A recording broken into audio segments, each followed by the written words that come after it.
ወመንፈስ ቅዱስ አሐዱ አምላክ አሜን። በስመ አብ ወወልድ ወመንፈስ ቅዱስ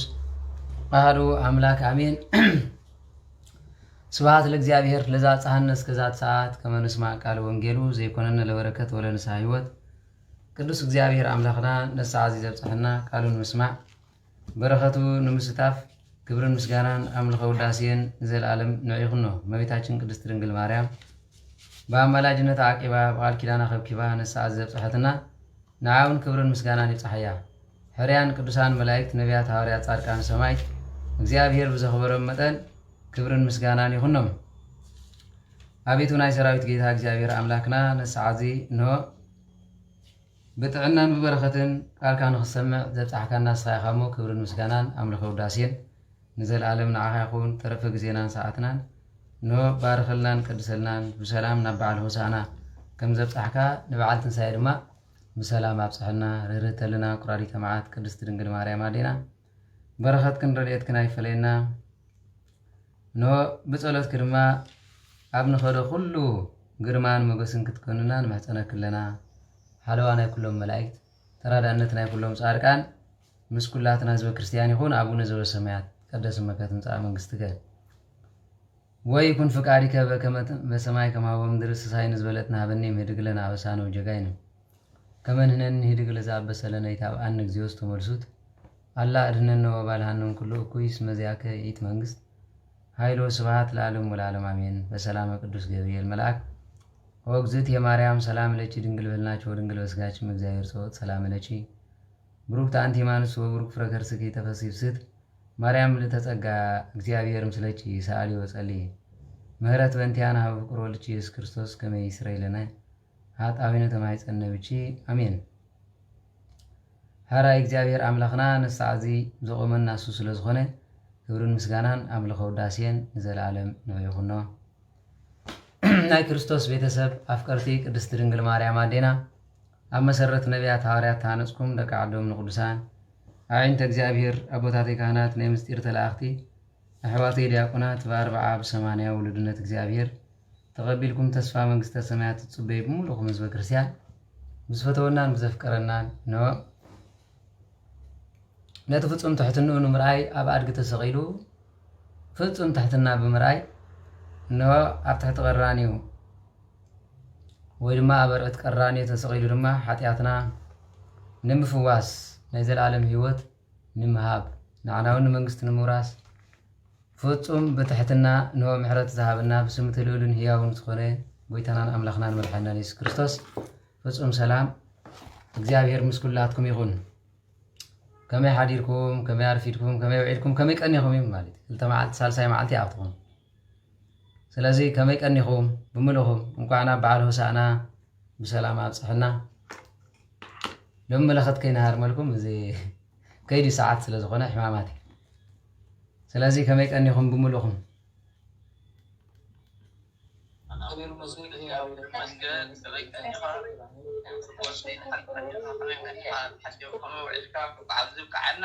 እንኳዕ ሃቢሩ ጽሕና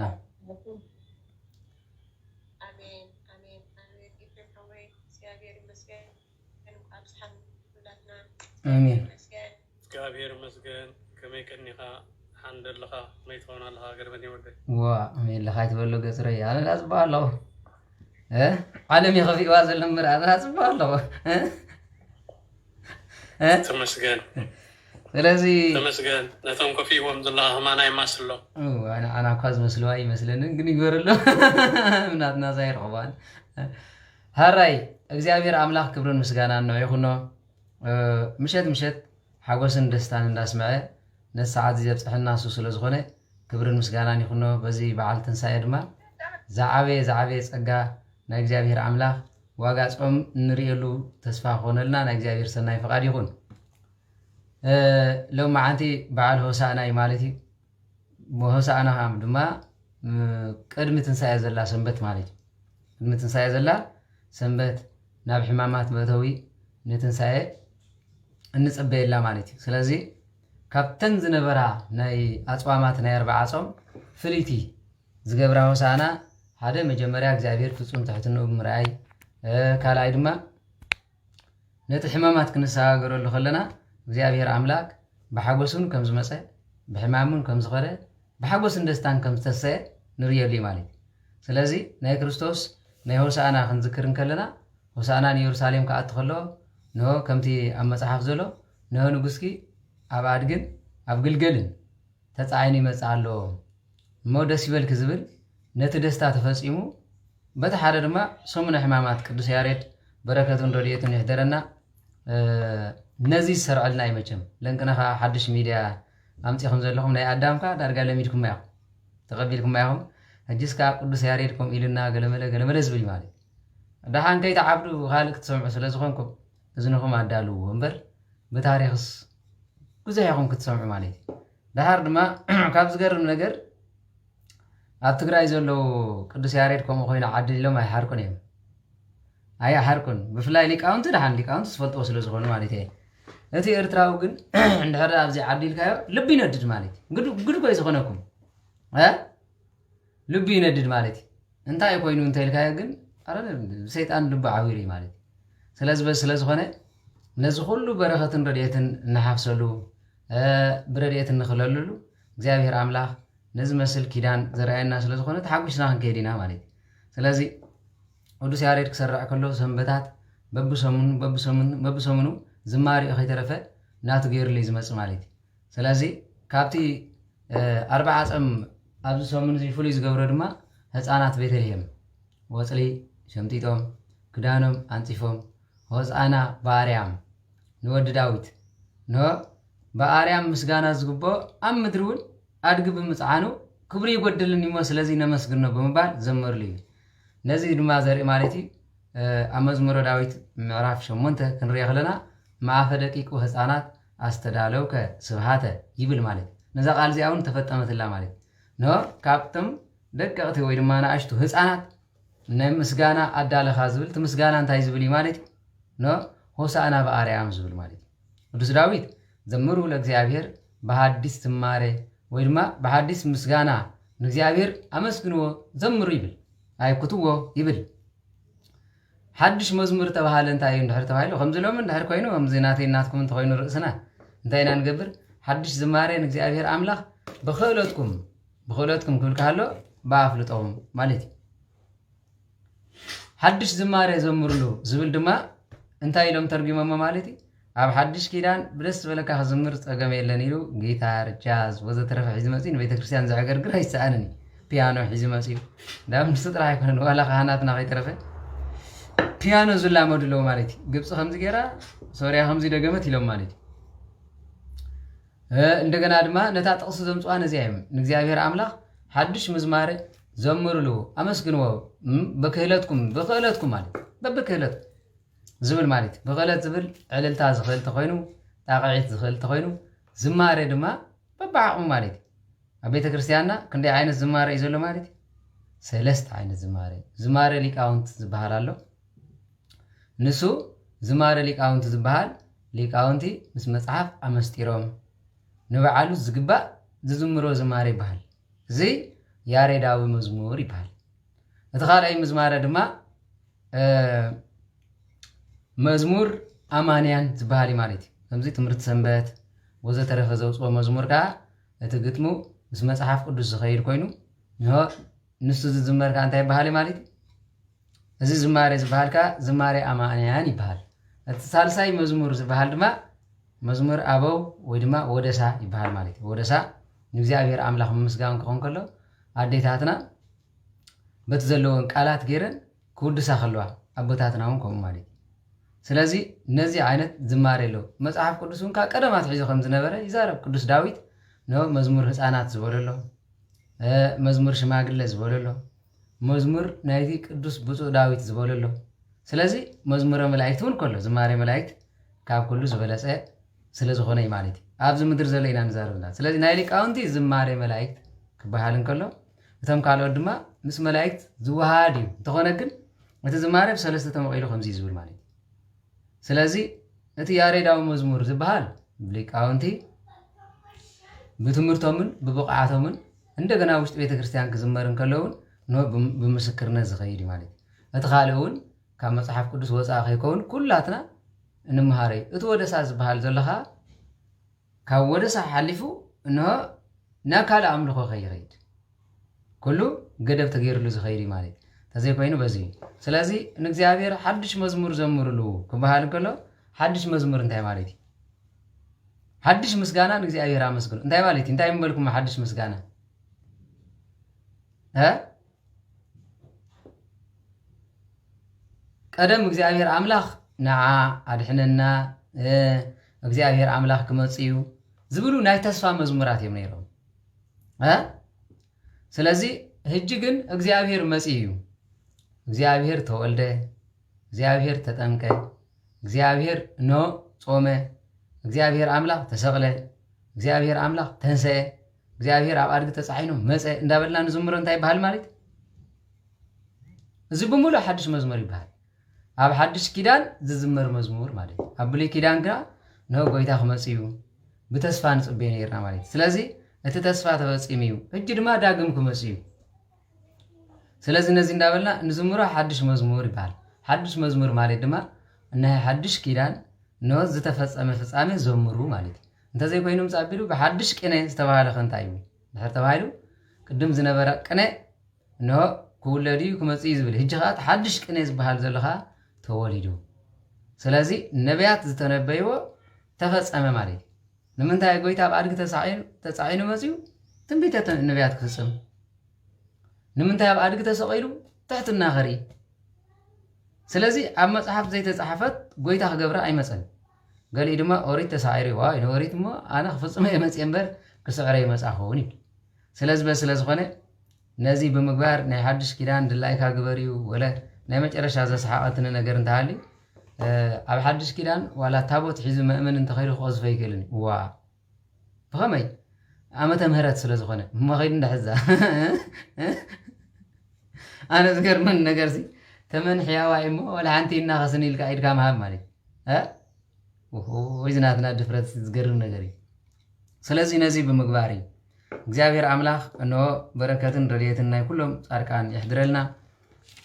ሎሚ ድማ ሆሳዕና ዝብሎ ነዚ እዩ ስለዚ ኣብ ወንጌል ማቴዎስ ምዕራፍ 21 ካብ 1 እስካብ 17 ወንጌል ማርቆስ ምዕራፍ 11 ካብ 1 እስካብ 11 ሉቃስ ምዕራፍ 19 ካብ 28 እስካብ 40 ዮሐንስ ካ ምዕራፍ 2 እንደገና ድማ ምዕራፍ 12 ተቀይስዎሎ ማለት ነዚ ሁሉ ተቀይሱ ኸይድ እንከሎ ንሕና ክንመሃሮ እንደሊ ካብ ሆሳዕና እንታይ እንድሕር ተባሂሉ እግዚአብሔር አምላኽ ኖ ንምንታይ ንቤት ፋጌን ከይዱ ንምንታይ ከምዚ ገይሩ ንብል ብትርጉሙ ምስ ህይወትና ብዝኸይድ ቃላት እዩ ማለት ስለዚ ዓቢ ሰፊሕ ትርጓሜ እኳ እንተሃለዎ ግን ንዕለቱ ዝኣክል ኖ ሆሳዕና እንታይ ማለት እዩ ንዝብል ጎይታ ንዓ ኣድሕነና ማለት ስለዚ ጎይታ ንኢየሩሳሌም ዝመጸሉ እንታይ ክገብር እዩ ንድሕር ተባሂሉ ከድሕነና ስለዚ ቅድሚ ስቕለቱ ብኽብሪ ክመጽእ ከሎ ንሪኦ ኣይሁዳውያን ንጎይታ ምውላዱ ዘይተቐበልዎ እንታይ ኮይኖም እዮም እንታይ ኮይኖም ዘይተቐበልዎ ጎይታ ክውለድ ከሎ ኣይተቐበልዎን ጎይታ ኣብ ኢየሩሳሌም ኣድጊ ተሰቒሉ ክመጽእ ከሎ ኣይተቐበልዎን ክጥመቕ ከሎ ኣይተቐበልዎን ስለምንታይ ዘይተቐበልዎ መስለኩም መጽሓፍ ከም ዝውለድ ይፈልጥዮም ኣድጊ ከም ዝስቀል ይፈልጥዮም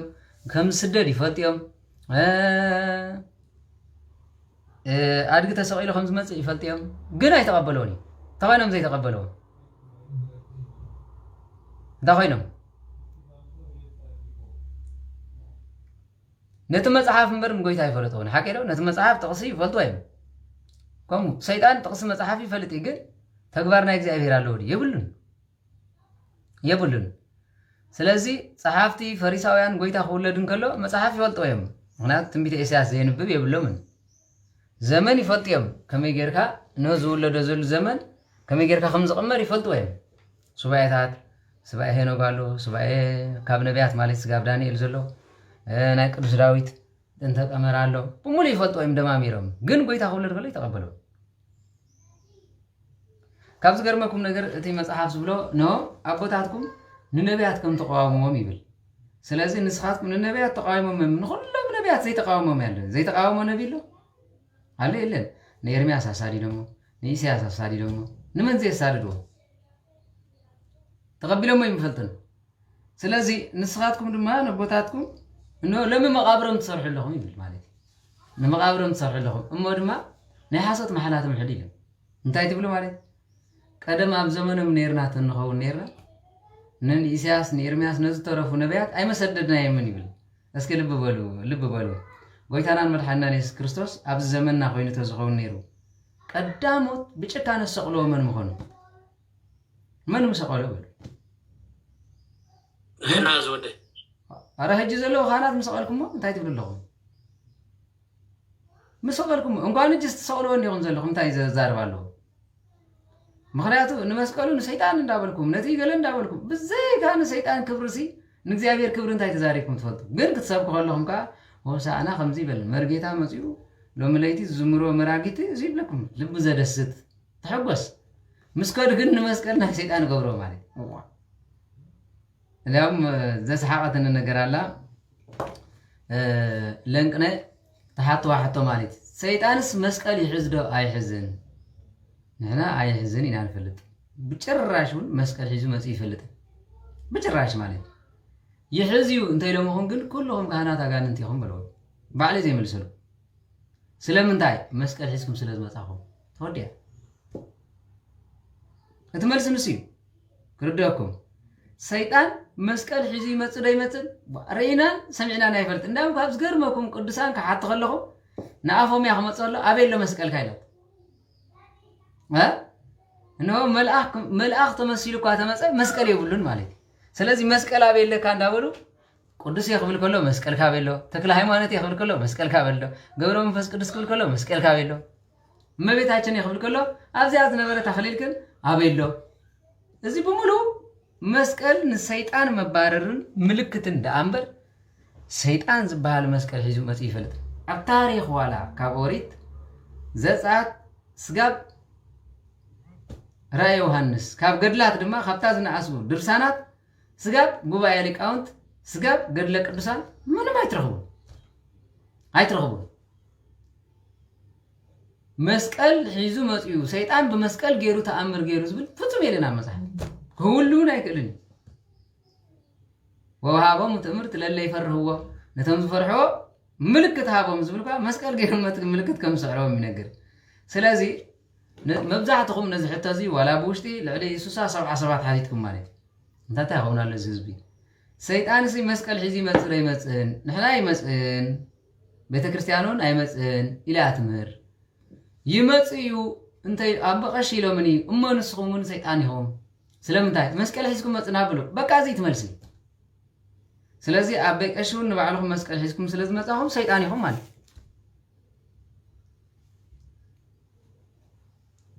سلازي بس سلاز خونه كونيل كا لبخا عويرو نمؤمنان نمدرباش زغبر نغري دار كاتم مؤمنان انتاي دخونكم بمسكل غيرو موت انداتسو حمم اندافوسو ندام غرمكم ازو كل انداتغبرس مسكل غيرو سراي كاي غبرلكم تفرحلو ها نزي مالتي لا لزخونها انا بوش داي تسحقن انت غرمن ነገር انت هالያ ابي وته مالتي ابزا يرسالم كوينس ابزا يرسالم كوينه مالتي نتما اوروبا زلهم ولا دحال ولا متتኛ يخون ገለበለ በደሞ ها እቲ ዝወርድ ዘሎ መስቀል ድሕር ኣብ እስራኤል ኣብ ጀርመን ኣብ እቲ ዝርከብ ዘሎ መስቀል ኣብ እንተ ኮይኑሲ ኣብ እስራኤል ኮይኑ ንዓኹም ክንዲ ዘፍራኩም ዘሎ ስንታይ ማለት ስለዚህ كل ምንጭ በረከትና ካብ ጽዮን ይብል ማለት ጽዮን ካብ ጽዮን ይብል ዳሃር ድማ እንታይ ያኽብለኩም ደለሲ እግዚአብሔር ንኹሉ ሰብ ልቦና ሂቦ ጽጋ ሂቦ ዓይኒ ሂቦ ከመይገርኩም ነተ ህዝብ ሁሉ ትንዕቆ ማለት ኣብ ዘሎ ህዝብ ዘይረብሕ እዩ ኣብ ዘሎ ህዝብ ዘይጠቅም ከመይገርኩም ትብሉ ካብ ሰብኩም ንላዕሊ ንነፍስኩም ሰማይ ገርኩም ዳሃር ድማ ህዝበይ ሰኣን ፍልጠት ይጠፋ ኣሎ ወንሳ ፍላጥ ማለት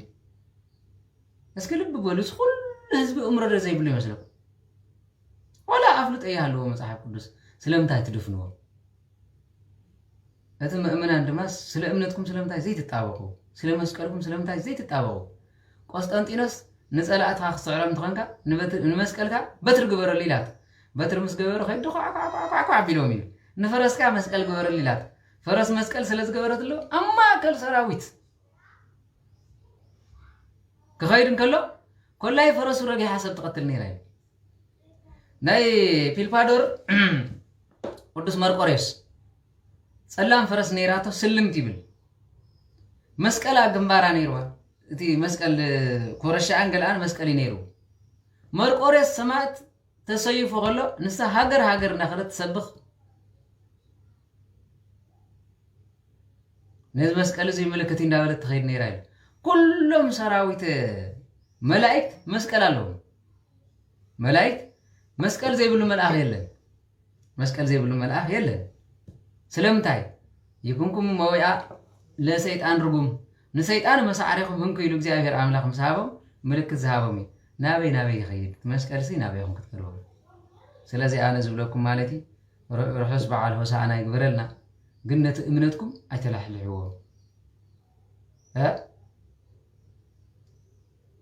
ደህሪዩ በዚልካ እቶም ሰባት እንኳ መስቀል ይህቢ አይህብን አይኮነን ገለ ዝብሉ ካብ ቻይና ተገዛ ካብ ገለ ተገዛ ዝብል ስብከት ሒዞም ዝመጽኹም ኣለዉ ካብ ቻይና ደገዙ ኮይኖም ምሕና ቻይና ይፈልጣል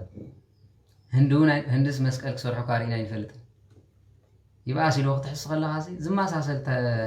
انت حس خاستاي مسلك كاب تشاينا زشيط مساقلسي ابينا رينا ايرانا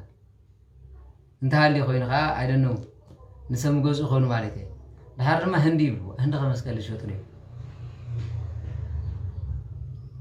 ازي زبال عور حاسوت لبهم كينقراكم متان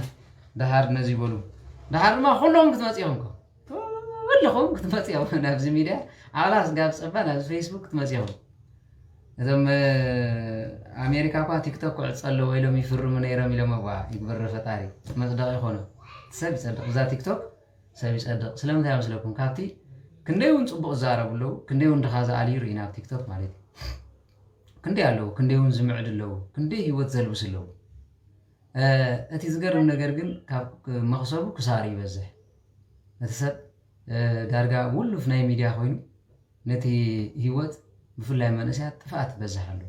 ስለዚህ ስለዝኾነ እግዚአብሔር አምላክ ነው ንሕር መዕገስ ገይርለስ ጽቡቕ እዩ ማለት እዩ ጽቡቕ ስለዚህ አምላክ ቅዱሳን ምስኩላትና ይሁን ናብ ሆሳዕና ዝብል ትምህርት ክናኣት ከለና ግን ወንጌል ማቴዎስ ምዕራፍ 21 ካብ ሓደ ጀሚሩ ከምዚ ይብል በረከቱን ረድኤትን ናይ ወንጌላዊ ማቴዎስ ምስኩላትና ህዝበ ክርስቲያን ይሁን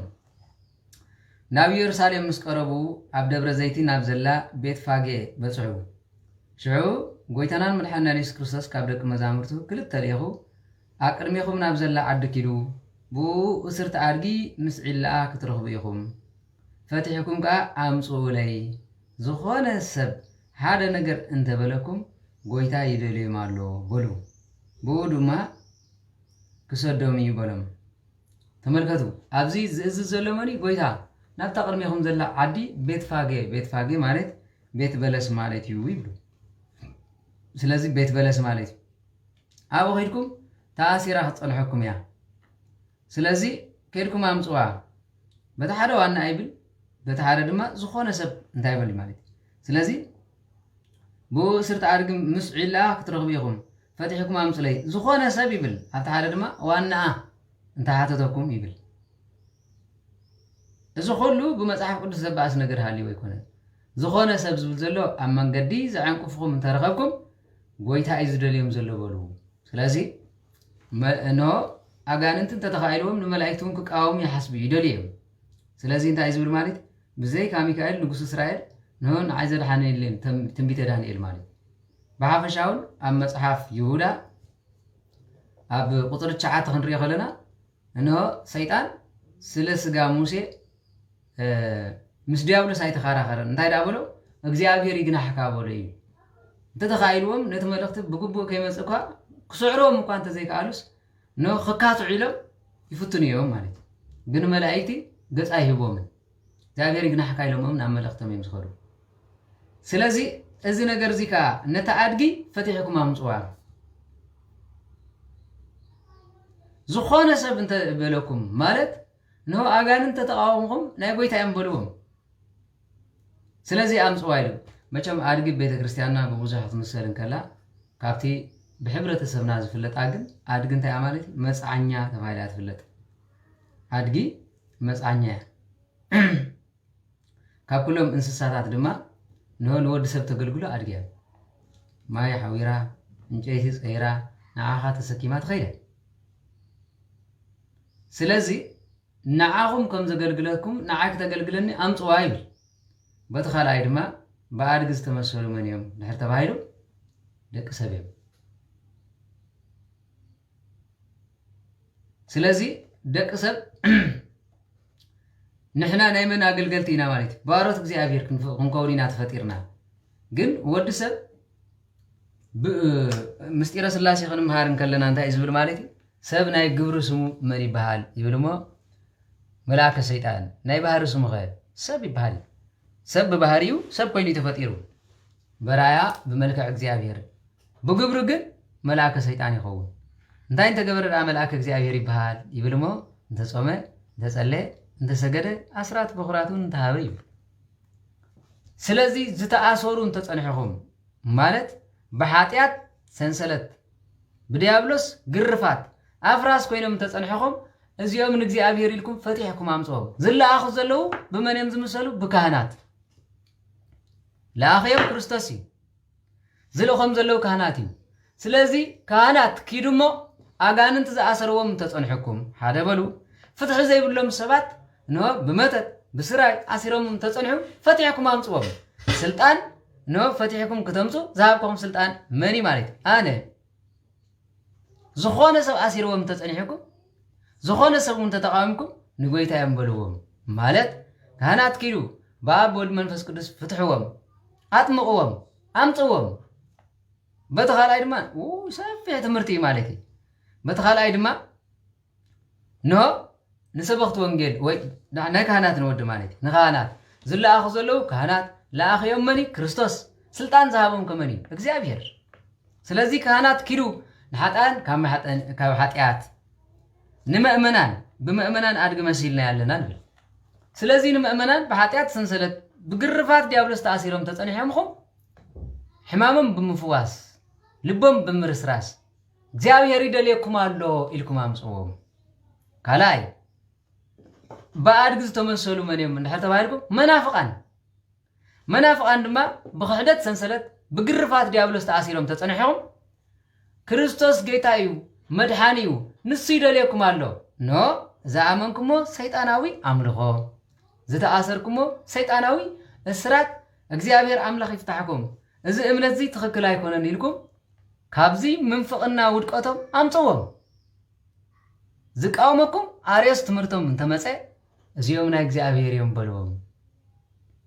ሳልሳይ በአድግ ዝተመሰሉ መን እዮም እምነት አልባ ዝኾኑ ህዛብ ስለዚህ ንሶም ድማ ንጣዖት አምላኸይ ንእምኒ ጎይታይ ኖ ኢሎም ንብዙሓት ጣዖታት ሰሪሖም ተጸንሕኹም ሓደ ጎይታ ሓደ አምላኽ ሓንቲ ጥምቀት ሓንቲ ቤተ ክርስቲያን እያ ዘላ ንዓኹም ድማ በብዝሒ ዝኣሰሩኹም አጋንንት እዮም ስለዚህ ንዑ ኢልኩም ጎይታ ይደልየኩም አሎ በልዎም ጎይታ ይጽውዐኩም አሎ በልዎም ስለዚህ ናይ ጎይታ እዮም በልዎም በመባል ለወቅቱ ሰደደሉ ሓደ ዓብይ ምሳሌ ማለት እዩ ስለዚህ አድግ ምስዒላ ዝተባሃለት እንታይ እንድሕር ተባሂሉ አድግ ምስዒላ ማለት ንአድጊ ንዒሉ መን ያድያ አድጊ ብጣዖት ተወሊዶም ጸንሕኹም አምጽኦም ማለት ካላይ ጥምቀት ዘይፈልጡ ወዲኦም ዝጸንሑ በ40 በ80 ካብ ክርስቶስ ክውለዱ ቀዲሞም ካብ ኣዲኦም ብስጋ ካብ ክርስቶስ ከዓ ካልኣይ ክውለዱ የድልዮም እዩ አምጽኦም ብዘሮም ተኣሲሮሞ ዝጸንሑ ንዘሮም ዝፈትሕ ናይ ጥምቀት አጥምቅዎም ስጋብ ሽዑ ኮረሻ ሰይጣን ኮይኖም ነይሮም አነ ከዓ ኣብ ልዕሊኦም ክሓድር ነውናት ያፍራስ ክኾኑ አገልገልተይ ክኾኑ አምጽኦም ማለት እዩ በተኻልኣይ ድማ አድግን ዒሉን ተመሰሉ መንታ እዩ ዝብል አቦታትና ብዓብይ ምስጢር ክትርጉሞ ከለኻ ኦሪትን ወንጌልን ኣብ ኦሪት ሕግዝ ተጻሕፈ አይሁዳውያን በወንጌል ድማ ዝተፈጸመ ክርስቶስ እዩ ስለዚህ አቀዲሙ ነቢያት ትንቢት ዝሃበ በቲ ናትና ትርጓሜ ማለት ነው በአድግን ዒሉን ተመሰሉ እንታይ እዮም ድሕር ተባሂሉ በአድግ ተመሰለት መን ያይድዋ ኦሪት ሓዳሽካ ተጻዒና ዘይትፈልጥካ ንሰያ ስለዚህ ኣብ ኦሪት ዝነበረ ሕጊ እታ ሓዳሽ ገልገል ሓዳሽ ኪዳን ድማ አጽናዓታ ያሞ ናይ ኦሪት ዝነበረ ሕጊ ፍጹምነት ክርስቶስ ፈጺሞ እዩ ስለዚህ ኦሪት ከምዚ ዝብል እምበር ሓድሽ ኪዳን ከምዚ አይብልን ኢልኩም አይትخصሱ ማለት አይትخصሱ ስለዚህ ኣብ በዓል ሆሳዕና ሰፊሕ ዝኾነ ምስጢር ሰፊሕ ዝኾነ ግዜ እውን ኣይኣኽልካን ቤተ ክርስቲያንና ኸ ባሕሪ ውህበት ቀዲሕካ ዘይትውድእ ውቅያኖስ ሃብቲ ቀላያት ዘለዋ ሰፋሕ ቤተ ክርስቲያን እያ እዚ በዓል ብድኹም ዝነግረኩም ዘለኹም በር ብሊቃውንቲ ስፍሓት ብምስጢር ዕንቆት ክዝረብ ከሎ ግን ሰፊሕ ስለዚህ ነዚ ስለ ዝኾነ እዩ ካልኡን ብኣድግን ዒላኣን ዝተባሃሉ ብፕሮፌሰር ተማሂሮም ንዖምን ደቀም ምህሮም ዝጸንሑ ካባኹም ዝዓቢ እግዚአብሔር ኣምጻል ስለዚ ንሕና ኢና ፈላጣት ዝብሉ ዝነበሩ ኖ ኣብ ሓድሽ ኪዳን ዝነበሩ ንዖምን ማለት እዩ ብኣድግን ዒሉን ተመሰሉ መን እዮም እንድሕር ተባሂሉ ድማ ጸሓፍትን ፈሪሳውያንን ሊቃናትን ጸሓፍትን ፈሪሳውያንን ዝበሃል እዮም ዝኸዱ ዘለዉ መን እዮም ሃዋርያት ንሕና ኢና ሊቃውንቲ ኣብ ቤተ ክርስቲያን ተቐሚጥና ኢልኩም ንህዝቢ ኣብ ሓጢኣት ኣይትእሰርዎ ነው ማእሰር ኃጢአት ክፈትሕና ካብ ሰማያት ወሪዱ ካብ ቅድስት ድንግል ማርያም ተወሊዱ እነሆ ኣብ ኣድግ ተጻዒኑ ትንቢት ክፍጽም ዝመጽእ ዘሎ እግዚአብሔር ይደልዮም ኣሎሞ ንምእመናን ከም እንዳብልኩም ኣይተዳናግሩ ማለት ኣብዚ ጀኸ ሆሳዕና የድልየና ዶ ወየድልየና እግዚአብሔር ኣምላኽ ሕጉሳት ክንከውን ዝተኣሰሩ እድጓ ኣለውና ዶ እወ ብመተት ብስራይ ዝተኣሰሩ ብዝያፍልጦ ዝተኣሰሩ بتعبيت تأثروا بوليتيكا تأثر له أنت بوليتيكيا بل تلفلف كا هاجري تبلكا هاجري سلماتين تبلكا هاجر قريف كا هاتخيد قريف كا زي تخيد نايز العالم هيوت جن إجزاءبيري سلزي إجزاءبيري دليل كاس لزلون عمالتي نهاجر كاون إجزاءبيري دليل أصل زخنة إجزاءبير حس كلام منا مالتي كالون أنا مهوري أنا دكتوري أنا بروفيسور تبل دكتورن بروفيسورن تكون كاكا حلافي تفاشمتي زيت أف جن نايزل العالم هيوت على كامو نا بيت كريستيان سجون دومون بلا نو فرس سيطان ذي كونس نو فرس جزي أبير كون مالتي سلازي بس سلاز خانة بسافح كن زارة ولا نخل نو تمرتي مالتي سلازي بس سلاز خانة نتعادق مسئلة سينكم عم صلي عبيتهم من عشتهم بأجان التأثيرهم تسأنحهم ناف كريستوس عم صلي أنا يدلي مين دك أيك ولا مدلي كريستوس نمنتاي أمس قال تسأله يقولوا بوتاتنا ما هذا كم تقولون الفلتة كم تي ثمن موسى أبرة خاسينا زسقاله كريستوس دم حسك عليه قبايو زبل تنبيت نفتام كلا إدما مسكال 4 مآذن يزولو كريستوس دم ن4 مآذن فتاري نو بحان تقال كده زحزنا مخانو نمسكاري نزيز بالدما نلعلي وصالو نتحتي سورالو مسكال مالتي نيمانن نصاغامن كالو ክርስቶስ ኣብ መስቀል ዝመጸሉ ንምንታይ እዩ እንተተባሃለ ኣብ ሰማይ ዘለዉ መላእክቲ ሓደ በሉ ኣብ ሲኦል ዝተኣስሩ ሓጣን ክልተ በሉ ብሰሜንን ብደቡብን ዘለዉ ብሔረ ብፃንን ብሔረ ህያዋንን ዘለዉ ብመስቀሉ ምልክት ገይሩ ንኹሎም ጠርነፎም እዩ ኣብ ብሔረ ህያዋን ብሔረ ብፃንን ዝነበሩ ጎይታ ክመጽእ ኢሎም ብትንቢት ዝጸሓፉ ኣብ ሲኦል ዝነበሩ ድማ ብኃጢአት ግርፋት نودما وديهم تأثيرهم زنورو كاب أدمات حزم سقاف تحتي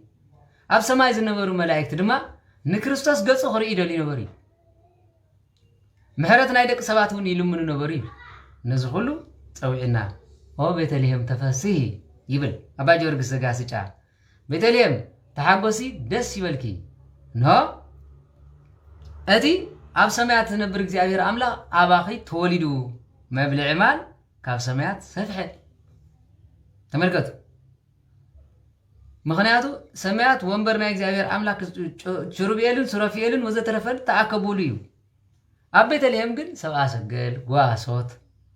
ኣብ ሰማይ ዝነበሩ መላእክት ተአከቡ ስለዚህ ቤተ ልሔም ወይ ከመይ ጌርኪ ንኹሎም ጠርነፍከም ይብል ንሲ ኮነ አባ ጊዮርጊስ ዘጋስጫ ዋ ትም ሰብአ ተረይሉ አርኸን ህዝብና ሲ ተጸሊሉ ለከብሩ أنت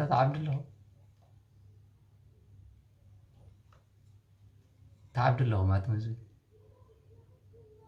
كتل ترى زودي لازم እግዚአብሔር نسي كونه كتل ترى ስለዚህ ሲ ክንደይ መስለኩም ሲ ነገረ መንገደይ ሓምት ከመዓዳ ክብለኩም ዝደሊ ኣብዚ መዓት ወላድ ዘለዎ መዓት ሊቃውንቲ ዘለዎ نبين يترخيكم نخمد الله يكون قبل أما أخل حزبكم كوميت يقولوا እግዚአብሔር ከይገንሐኩም እግዚአብሔር ልሳንኩም ከይገጠኩም ማለት እዩ ስለዚህ ኾነ እንታይ ያኽብል ደል እንታይ ገይሩ ምስኪና ይምኻን ተማሂር ይመጽ እሱ ተማሂር ስለዚህ እንታይ ዝብል ማለት እዩ እንሆ ቤተልሔም ደስ ይበልኪ ተሓጎሲ ዝበለላ ምኽንያት በዚዩ ስለምንታይ ቤተልሔም እንሆ ንኹሎም ጠርኒፋት ተረኽበት ስለዝኾነት ማለት نحن خان بيتلهم كنذكر كلنا لدت قويتا كنذكر كلكو حوس ملائكتي سبع سجل وهبتهم وزترف مالتي نزخل لنا تحوسنا ننبرو مالتي طمقت كنذكر كلنا خا لك حدنتون ثلاثتنتون برهان ملكوت مغلاصو دبر تابر كنذكر كلنا خم قرنطس كنذكر كلنا نديابلو سعرت مقطقاطو ملائكة مصيام دما أقلقلوا يبل دبر زي تخمس خلها مستير مفتفاتو سلازم نسقول إبراهيم زري سبعيس كاتف الله هذا ديابلوس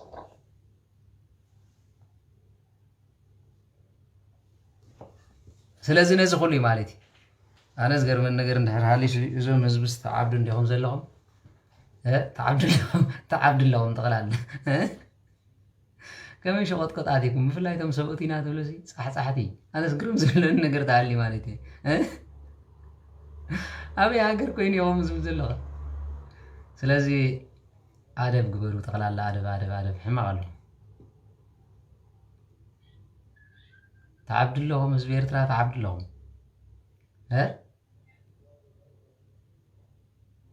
ስለዚህ በስ ቴሌግራም አትይቆም ዝብል ዘለ አሁን ጽይቦ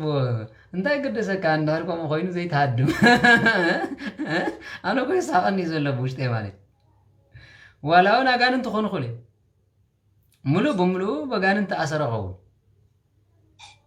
ስለዚህ ሆነ ዓቢድኩም ተጸሊልኩም አለኹም ይዝብልም ካለ ዝብለ ይለይ ስለዚህ ሓደ ጊዜ አደብ ተገበርኩም ጽብቕ ንባዕልኩም አይተውሉ ትውልድኩም አይተውሉ ፈራይ ሚት ግበሩ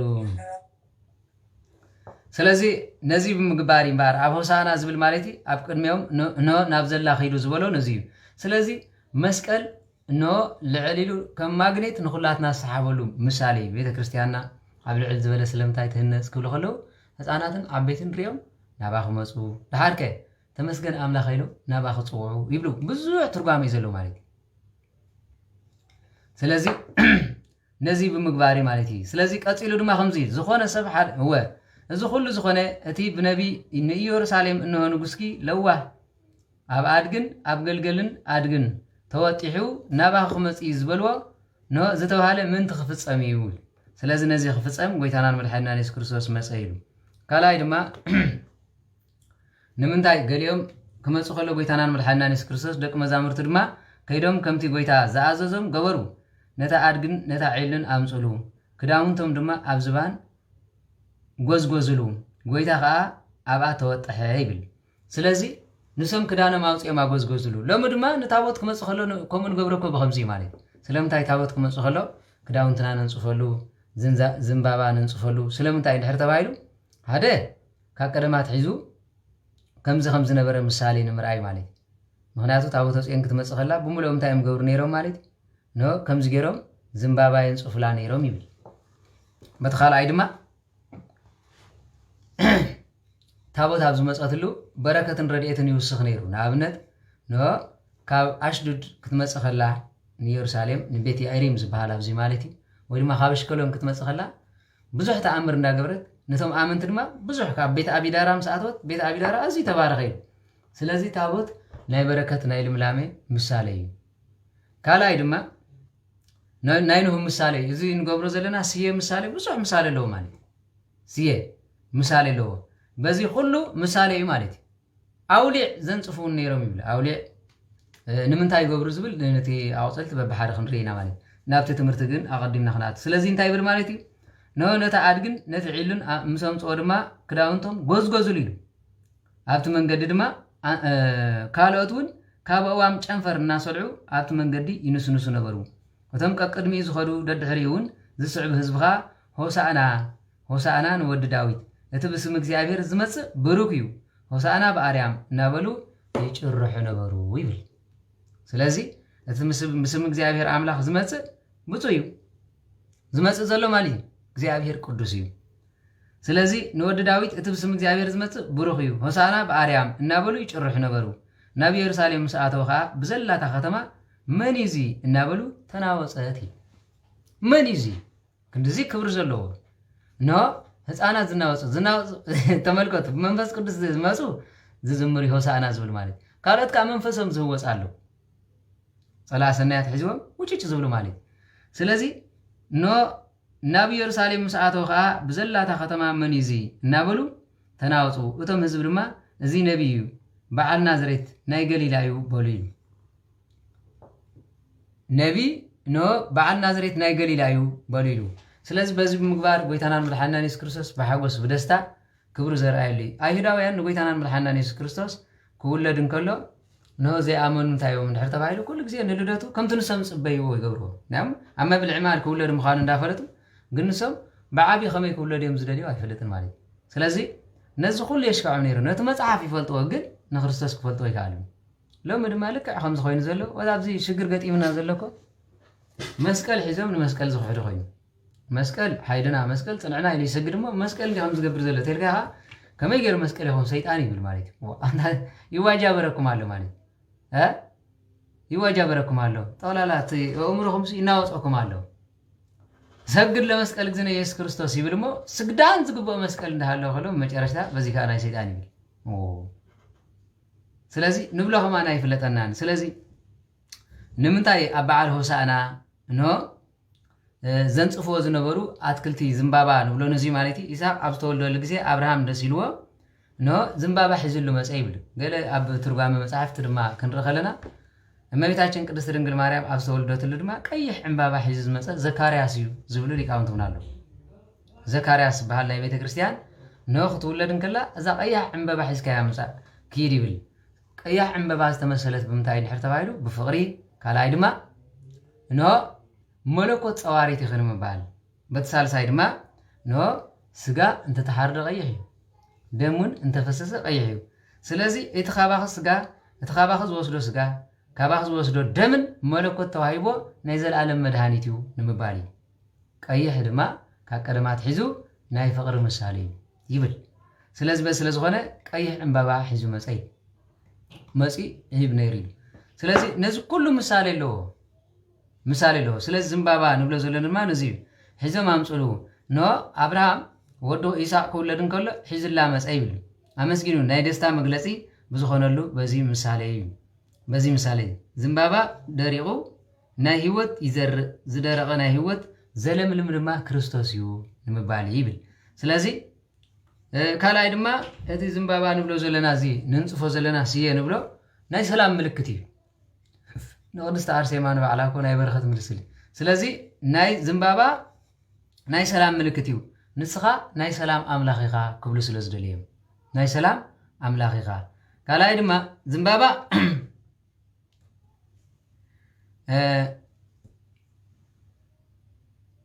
ክንሪኦ ከለና ከምዚ እሾኽ እሾኽ ዝመስል ኣለዎ ንስኻ ንእሾኽ እተንፅህ ኖ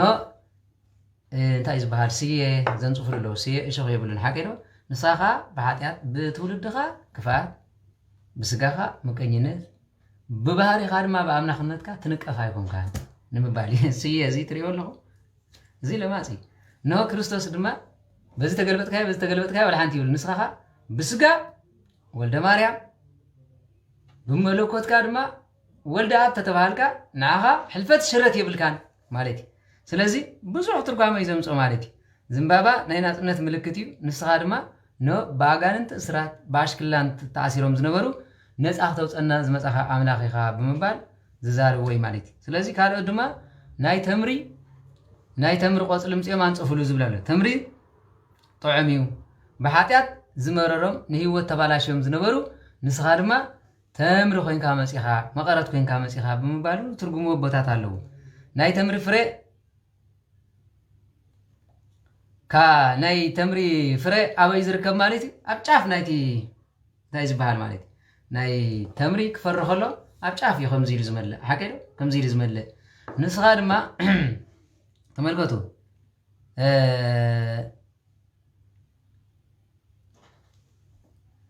أبجع في زركب نسخة ما كاب سماعات وريد كان أباناز مساحة حدا بلو ناي نبيات تنبيت ودي خاز مساحة كل تبلو ناي أبراهام نو ناي ما فتصمتك على كيدانو نسخة يا خايو نزير ما وانجيل لوقاس معرف حدا يلعلو ليك أنت نزغ زارب خلو كمان تبلنا نو نفسين እግዚአብሔር አምላክ تعبيو منفسك أبا أملاخ يباهي بلا تبلمو وردت باريريو تدخل زخل عبيت نجارات غير لي تبل ما بيتاچن ቅድስት ድንግል ማርያም تدخل زخل عبيت نجارات غير لي سمو قدوس محرته نزل عالمي اتنا ابراهامن يساقن زاتو كيدان ذكري لابراهام تايزبل كيدان اتيلو نيرو نو زرب ملو ወይ ድማ ትውልድ ብሙ በዘርኻ خبارخ ይዝብል ማለት እግዚአብሔር አምላክ ይብል ብርሃን ዓለም ቅዱስ ጳውሎስ ናብርሃም ኪዳን ክበኸሎ በዘርኻ ዳብለምበር በዝርእ ተኻይበሎን ዘር ዝብል ቃል ድማ ንሓደምበር ንብዙሕ አይምልከትን እዩ ስለዚ ዘርኻ በሎምበር አዝርእ ተኻይበሎን አዝርእ ተኻይሉ ተዝኾኑ ኣብ ያዕቆብ ተሓፂሮም ተረፈይ ዘርኻ ዝብል ግን ንሓደ እዩ ንሱ ድማ ካብታ ሰበይቲ ዝተወልደ እዩ ይብል ሰበይቲ ክብል እንከሎ ሓደ በዘር አሃረግ ክመጽእ ከሎ ሰበይቲ ዝተባሃለት ሳራ ምክንያቱ ደቀ ጭዋ ኸውን ከሎ ካብ ዘር ክመጽእ ከሎ ድማ ክርስቶስ ንምዝ ማለት እዩ ዘር ዝብል ሓንቲ አዝርእት ዝብል ድማ ንብዙሓት ንዘር ሓደ አበልምበር ነዝርእት ተኻይበሎም ክብል ከሎ እቲ ዘርኢ ድማ ካብታ ሰበይቲ ተወልደ ሰበይቲ ዝተባሃለት ካ ቅድስት ድንግል ማርያም ቅድስት ድንግል ማርያም ካብ ዘርኢ ሰበይቲ ዝተወልደ ድማ ክርስቶስ እዩ ስለዚ በዘርኻ ዓለም ክባረኽ እዩ ማለት ድማ بكريستوس أملاخنا نو إلو كلهم كباره يبزو ولا قال تفصمه سلازي نزين من بالي يبل قال ايدما ناي تمر قوصل انصفوا ليلو تمر بمنتاي استخبيل بشوف تخبته شوف زبل يزلوا نو عالم بحاتيات اب تخبوتلو نعاغا طعم تمر تولد قدست دنگل ماريام منم ريخ ما لهم تمرن نتا متحازي تاوشت ازلا تفر ويدما نتا نعا شفينات ازلا بلاستيك تمثل منم يبلال نوشت أزلها كريستوسيو سلازي نزيبل بتحارد ما أنت زغنة مبيتاچن كريست دنگل ماريام كاوها ناي تمر فرر يخملهم أي بخبخوني حكي فرر تمري يبخبخوني نزمنات ولا تقميت كاي حصة فرر تمر وشت زلو أي بخبخوني سلازي إذا قدست زغنة مبيتاچن كريست دنگل ماريام نو نسا قدست نصحي تخطكون كلا كابزر من ينساي كابزر آدم بروكابيز تولدت ካብ ቅዱሳን ሳራን ያይከምን ንዓኻ ብሙላዳ ግን እኖ ኃጢአት አዳም አይሰገር ንዓይ ሰገራና አሁን አይሰገረካን ስለዚ ኖ አሕዛብ እንተጸረፍኻ ወዲ ሰበይቲ እንተበሉኻ እኖ ድማ ካብ ዮሴፍ ተወሊዱ እንተበሉኻ ንዓኻ ዘጉድለልካ የለን ማለት እዩ ምክንያቱ ከምኡ ስለዝበልዎ ነዛ ፈረዚያ ተምሪያ ይሉ ሰቢርካ ከማን ትስበር አይኮነት ግን ምዘራእካ ትበቁል እንደገና ድማ ሱር ሰሪዳ ከምዚ ትብል ክርስቶስ ድማ ምስ መጻኻ ስጋ ወልድ እግዚአብሔር አምላክ ምስተፈተተ አመስቀል ምስተሰቀለ ንዘል ዓለም መድኃኒት ናይ ምዃን ምልክት ስለዝኾነ እንታይ ይብል ማለት ኖ ባህርኻ ዘይምርመር ኖ ብእሾት ኣብ ተኸበበሉ ዓለም ክትመጽእ ከለኻ እኳ ከመይ ጌርካ ብቅድስና ተወሊድካ ተመራሚሩ ክበጽሖ ዝኽእል ሰብ የለን ማለት ስለዚ ነዚ ምባል እዩ ናይ ወይራ ዘይት ይብልዎ ማለት ወይራ ዝተባሃለ ድማ ኣውሊዕ ማለት ናይ ኣውሊዕ ቆጽሎም ጽዮሙና እንጽፉሉ ይብል ኣውሊዕ ናይ ሰላም መብሰሪ ምልክት እዩ ኑ بما أيغطف كلا أتارجبي قصلا أولي حزام مسألة يبل كريستوس دما نعلم زد إحنا لا ساعات سلزة آخره نو أب يروساليم زنبرو هزبن هز أنا تندما أولي حزام كريستوس كقرب خلو نسخة نتنافق زنبرنا ناينو قال كيدان كاست دمنا نمفس أم زمس آكاها نمبالي سلزي إزي ملكتي خونكا هزبي بحق خمزة يتوفو زولا أبها تفصمه እታረግቢ ማይ ጥፋቱ ተወዲ ኢላ ሒዛተኹም ዝመጸት ንስኻ ድማ ኖ ባጋንንቲ እስራት ብሲር ረግረግን ሰንሰለትን ተኣሲሮም ዝነበሩ ዝፍትሕሉ ግዜ ኣኺሉ እዩ ንምባል ኣብ ዓለም ዝነበሩ ድማ ኣይሁድን ፈሪሳውያንን ሮማውያንን ወዘተረፈ ብሓፈሻ ኣይሁዳውያን ኣክልተ ማለት ሳምራውን ኣይሁዳውን ኣብ ዓለም ዝነበሩ ድማ ብብዙሕ ጣዖት ተኣሲሮም ዝነበሩ ንስኻ ግን መስፍን ሰላም ኣቦ ዘለዓለም ክርስቶስ አምላክ ሙኻንካ ናይ ሰላም አቦ ሙኻንካ ኖ ወድማ ናይ ሰላም ድሕነት ከተምጸልና ዝመጻካ ያኻ ንምባል እዩ ይብሎ ማለት سلازي كالاي دما ناي ويرا قوصلي كاب عنجيتو كله صنعي صنعي حقيقة تريل أولي نسخها إنهوي بالمالتي نسخها دما صنعين حيالن أملاخيخا كالاي دما قوصل أولي نمبرهاتي زي قلقلي نسألمات كهر خلو أولي نوعي تسألني بلا مالتي نسخها نايزل عالم برهاني خا بزع بني سلازي بوريت فلاي ناي زيت ويرا زيت ولعي متقم حكي زيت ولعي متقم نيره كالاي دما زيت ولع مدهانيتي نسخها نايزل عالم مدهانيتي خا سلازي كبا قدس كام تاي يسرح كاب زيت ولع حكي له ميرونس كاون يزقمم كاب بزح كون كله ميرون نعي حواسي سلازي نسخها اعصنتي التلملم سقا التقدس وامرو التحدث هل لبونا التدستن التحقسن نسخها كالاي دما زيت ولع خانو مبالي زيت ولع كمت زيتي نابنغو عاتيو قص زبره نسخها دما بحاتيات نو تقيرو زنبره قصنا باغاننتي تاثيرو زنبره سنسلتنان فتيحكا سغانان نفسنان باغانن تاثيرو زنبره بسغاخان دمكان بيزاونت ناي زلالم هيوت كتورسنا زمطاكا ازي بزح مثالي ስለዝኾነ ሆሳዕና አብይ በዓሊ ማለት ስለዚህ ሆሳዕና ዘኪርካ ድማ ሕማማት ካ ትዝክር ማለት ነው ጎይታ ንሓጎስ ክመጽእ ከሎ ንድሕነት ክመጽእ ከሎ ግን ነው ነዚ ሁሉ ዝፈጽመ ብምንታይ ማለት ብስቕለቱ ብሞቱ ብውርደቱ እንደ ሓደ ግዜ እኮ ጸርጸር ንብላለን አንበሪ እዛ ሓውና ንኣብነሲ ዲያብሎስ ይብል ጸኒሑ ማለት እግዚአብሔር ምሕረት ይወርደሉ ግን በቲ ሓደ ክንሪኦ ከለና ንሕና ከምኡ ተበለና እስኳ ግብሪ ዲያብሎስ ኣለና ብዘይ ቀላለ ማለት ሓቁይ ግብሪ ዲያብሎስ ኣለና ግን ነቲ ብፁዕ ንጹህ ዝኾነ ባህሪ ክርስቶስ ከይተረፈ ንስኻ ብሓቂ ጋኔን ከም ዘለካ ሕጂ ፈሊጥና ይብሉ ነይሮም ንምሕረት ዘይተፀውዓ ይዳው ክገርመኩም ከምኡ ኢሎም ከይኣኽሎም ድማ ጎይታ ዝብልዎን ዝገብሮን ኣይፈልጥን ይቕረበለሎም ኢሉ ናይ ምሕረት ቃል ኪዳን ክዛረብ ከሎ በቲ ሓደ ብስጉ ልመና ንርኢ ማለት بملكوته ببهاري بسلطانه دما محارة أملاك مخانو كم زين تولهمون كم يلكم سألي لخرينا نخلو مالي باتيكن نستغي آخر من تايلو مسلوك إنها باتي غانين كم زلكا يبلوس أن همس كسغلو خلوها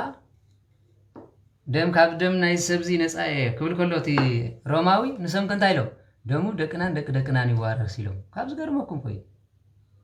باف تخونينو بقال كيدانم دما بعلم سيلو وري سما ማለት ነዚህ ስለዝሆነ አይሁድ ከሄዱ ሲሉ ወረዲ በቤተ ክርስቲያን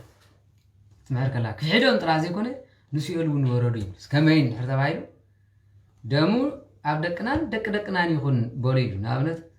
ፍልስጤምን እስራኤልን ፈጽሞን ባዕረው ይሁሉ ናይ ተحسبو ሽማግለም ሲኻ ከምዚ ጌርካ ይዕረው አለ ካዕረው ይሁሉ እስከ መልሱ አብ ቴሌግራም 400 ሰባለሁ ملسو اسكي على فيسبوك يكونن يمزول سلامنتاي زي الرو قليل ملسي مالك مغنيات اب قراني نخريستوس دمكا اب دقنان يكون سلازبلو ايدا نفس خلو دا تفاسس يوم كنبرو زغل نبر سلام كنبري يقول محلومي مسوريا عرق يقولوا مس أرمانيا عرق يخلو ننتايز بحر مزم ليبانوس عرق يخلو بتخ عرق يخلو كل زي من تفاصيل سخنة برماني سلازي كم زي عينة هيوت كيلك بنخا نحنخا هنتنقر يقبا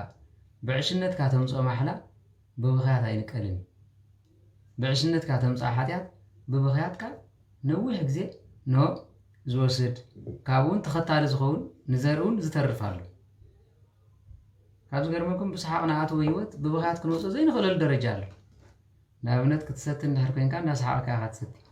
صغير كام سولا كاغن اتش اي في تحيزكوا بخيات فوز دو فوز اي فوز ناس حقك هاتستي بحاله بينتو صريف كاسنان كام مستسبر كاغن بخيات عرد يعني اي تعرن ناس حقك هاتستي بطر مزغير عين خام سفسسه كاغن بخيات ملش دها اي تملش سلاسياناتي ياتو انت سحقات يبلال حق بسحق بسلاق ذات سيطان ببخيات هيوصني بدي كاونتي سلازي اتي بلاك صنو زاربخا نهيوتنا زخوننا مخانوسي تملكت ايداوان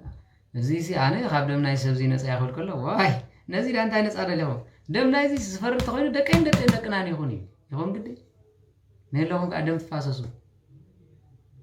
كابز قرمكم دما مبزحتو أهيراوين كل خدكو يخلو سبايدن سلم عقب زبلم يلن نابنا جرمناويان ريقم يوم تحينهم كمزي جرمهم كمزي جرولهم كبار كله يزبلا كوين ورا بنفس عملا قاعدين يوم سلمتاي إتما حلاس لزخونه إتما نفس جاير ما يكاو مكاي سلزخونه كل جزء حماق محلا ولدها حماق كسن حبايب له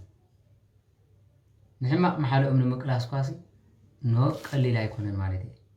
سلزخونه إذا نشت تمثل عباين إسرائيلاويان نعلة عربي محلا سجاب الجي كل تشع عامة مرات ملو يرسالهم قسينا يتفلت أقولوا بتا أمسي تساليمو أيداو ذا كيدني ولا مقل قليل ما يريومني ناونت أبو إسرائيل أبو يرسالهم زنبرو أيداويان ألو قولوا بتا ريوم يفلتن قل مريتهم يعدومي حانسا أمحيلهم نونا مقابر خمزي كربو سلسخون أي مسو أيداويان ألو ممهران ألو من الوقت حدا كزي أبير عملاق يغرز بلالهم كموسو خليهم انت زي كوينو قل ملي هيوتم رافانيم كوينو ممهران كوينو من دانا برخلو قولوا بتا أيريو أتلي سريوم متزخون نيرمكو أبير عملاقو نام مقابر زمسو نقول مستير زي قلت أقول لهم يالون مقابر زخفت زحلو زنبرو أهيداويان تنسايا قليس اللومي كم بدنس قاب زخون خوينين نسوخة تصير احنا كم زمتنا الرئيسان نبرنا يلهم هم مسكيرهم زي مسكري يكونن ماريام مقدلاويتون صلال نابلت مسيا قويتات قليس الله حوارياتون نسمسو ملاك زي أبير عملا تسيل نغير وبي لب بقول أبسرائيل ندانا بركم كلهم كابقول لقويتا يترحب كم تنسخوا من قويتا دليهم مقابر خلال تبلوز لهم حادا مع عالتدما قويتا آنا اللي خيلو نخلهم مستيرون تبقوا كقلس بركم سأنو نقر يلل ورسب نقول قويتا زمالا لستخوينكو قليل قال كيدانكو يكونن معالتاو قول قويتا زمالا لسر تولدو قدني برخبون كمي معالتاو مقابر قويتا مخالو معالتاو نقزي أبير مدلاي مخالو ترسل معالتاو بيت كريستيان صغير معالتاو بيت اليهم صغير لدت قويتا غريب معالتاو بيت كريستيان صغير معالتاوي علة عربي الذكر سلمتاي سؤلته ذكر معالتاو بيت كريستيان صغير معالتاو تنساي قويتا يزري سلمتاي قويتا تنساي زو سرلا أوي سجون دومن زو ستتلا أوي أرجعتان تمرتان زوها بلا أوي معالتاو بيت كريستيان صغير من محات يعطيني أقول حدا معالتنا إذا معالت زمالة لسه زيادة راملا نسحب قوي حاتيات غير لكم اغرهم كان بيت كريستيان يتقرص قال يترف لدات بيت كريستيان تسالمكم كيدو بيت كريستيان تبعيسهم كهنات تقارينهم تزابيط اميركم لتا بيت كريستيان يتقرفوا نسم كما هم سغا لبسم كزابط يقولوا وا يبقى سيلو ولا نصحات كوينونكو بتاوت غيرمكو زبطخاخلي ገለገለ ሰብኮም ጽይሉ ካህናት ኮይኖም በዚህ ተዛቢጣ ማውሽት ቤት መቅደስ ከም ዝይሎም ዝብላለው ክፉን ተልይ ተዛብጥ ፈልራ ኩፋታ ሂዳውያን ንሙሴ ክፍትኖ ከለኮ ታቦት ሰበረ ኮ ይዝብል ታቦት ገልበጦ ኮ ይዝብል ክፉ ሰብኮ ንለውሃውን ይስሕተይ ክፋት ናይ በዓል አሮን ካህኒ ግን አይሁዳውያን አፈራሪሖም ምራኽ አምሊኾም ንምንታይ ከም ትገብር ኢሉ ገፍታ ይብል ማለት ታቦት ሰበረ ታቦት ስጋብ ሰብር ኮይኑ ታቦት ክሰብር ደሊ ይኮን በቆጣ አራምር ታቦት ሞዝ ፈርሕ ዘንቅጥቀጥ ስለዚህ እንዳዓጠነ ከሎን ድሕርዳ በዚሕዎ ኮይኑ ኮ ተኻኑን ብገይር ኮ ግልቶ ካኸል ግን ንጹህ ካህን ይቆም ዝገብር ንጹህ ኮይኑ መጨረሻ ተዓቅል ተወዲዎ ሎም ዘሎ ግን እንታይ ይገብር መስለኩም አባይ ዘርም ነው ሓደ ግዜስ በማይክሮፎን መልእኮም ተባበታት ክትጻረፍ ከለው ዋዋዋ ስጋው ነገር ኣብ ቅድሚ ታቦት ጸርፍ ግን ሙሴ ግን ንጹህ ቅዱስ እዩ نزيابير ليتن قطرن حقو طنقيو زفلتي هندبت حزبكم غيرهم مسرايو زيابيرون كطفوم يسلز بلوغن كامسم طفيلو لاوم تابت كساب سبركو يتفلطون ጎይታ ያቀረበልልኝ ታቦት ሰሬ ልበይ ስለዝነረድኩ ልቡ ዝፈልጥ ከምድረ በዳ ጸውዖ እግዚአብሔር ግን ንዑ ስለዝበለ ተመልከቱ ገለ ሰብ ድማ ንጹህ ሄሉ ካለ ደረጃ ክበጽሕ አይክልኒ ሰናይ ገብራለሁ ሆይሉ ዝቅዘፉናል ስለዝኾነ ኩላትና ጥንቋት ኮይና ከይድ ግባ ንጹሃት ካህናት ለይጥን ቀጥር እንዳጻሩ ስለ ቤተ ክርስቲያን እንዳበኸይ እንዳልቀሱ ከለው መመጽ ይኻብ ዕጣኖም እንድሕር ከም ትብሎም ኮይንካ ንሰሙ ናይ ሰብ ባህር ኸውን ኸሊ ተመልከቱ نايسب بهاري أي ترفني سبات يوم يعني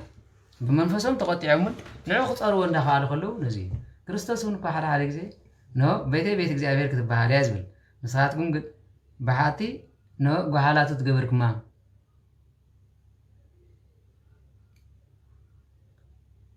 ስለዚህ ንአይሁዳውያን ዘፍርሕም በትር ስለዝነበረ በትር ሒዝ ምስ መጸኩ ትጎበዝ የዝብል አቤሎ ዝብል ዝነበረኩ አባው ማይቆመን ስለምታይ እግዚአብሔር በኃይልን በጉልበት እንተመጽ ይخل ወዲያ አይخلون ታትና خلو እስኪ ተስኢሎሞ